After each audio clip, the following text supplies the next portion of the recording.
Hello everyone, it's Shadowswam, and we have the new free week champion rotation for week 17 of the 2014 season.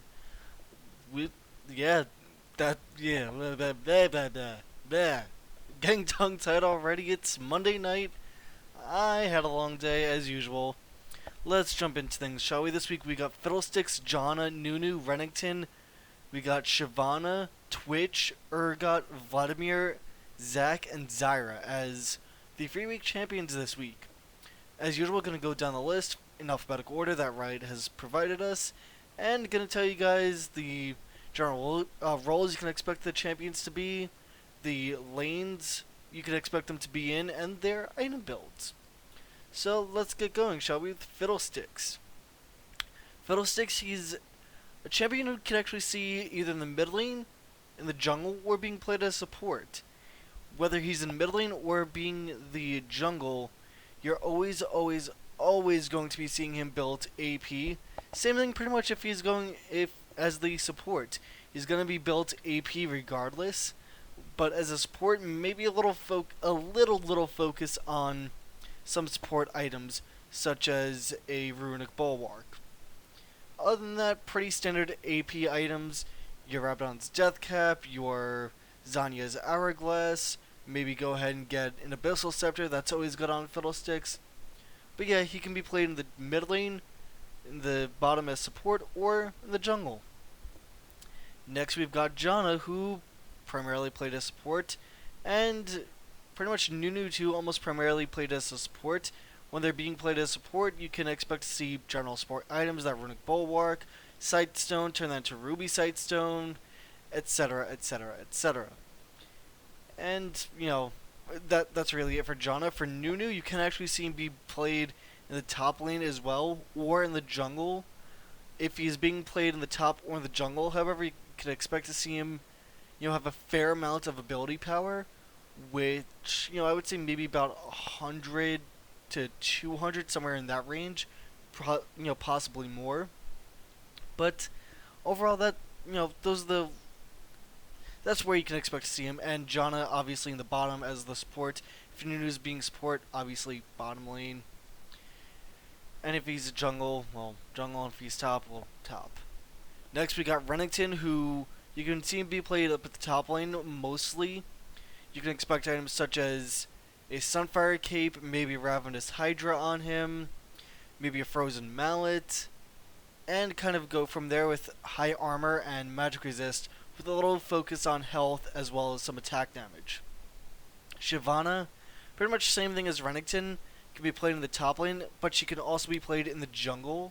And again, Ravenous Hydra, Sunfire Cape, etc, etc. Focus on attack damage, health, and your armor and magic resist. Next we got Twitch, who, just like Urgot, will be playing the bottom lane as the ADC. You can expect items such as Infinity Edge, Bloodthirster, Phantom Dancer on Twitch.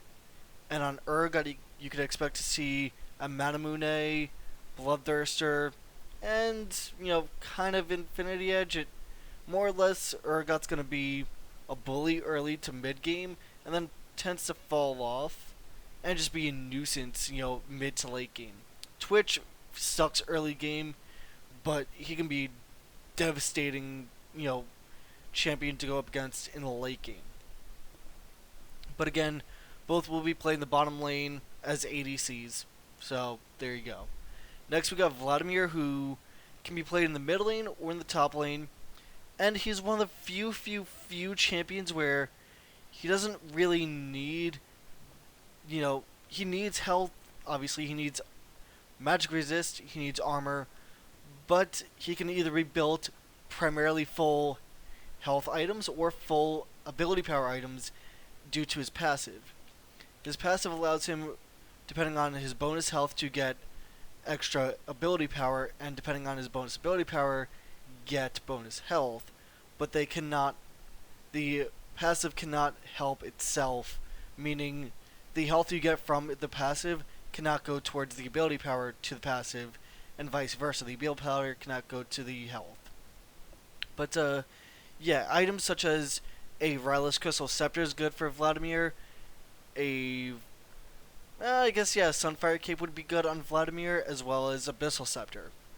Other than that, kind of, to your preference, but don't focus on anything with mana, because it's a waste. He doesn't have a mana pool. So, yeah, but again, primarily ability power with, some health mixed in, and again, your resistances and your defenses.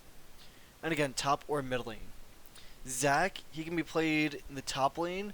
I've seen him be played in the mid lane as well as in the jungle. Either way, you're going to be building him just like you would with Shyvana or Renekton, with focus on, well, more of a focus on ability power than Shyvana and Renekton, but still the same idea of going ahead and getting, your defenses up, meaning your health, your armor, your magic resist. And with Zac, some ability power items don't go amiss, such as maybe I want to say, maybe an Abyssal Scepter. But other than that, yeah, you're gonna focus on primarily beefing up.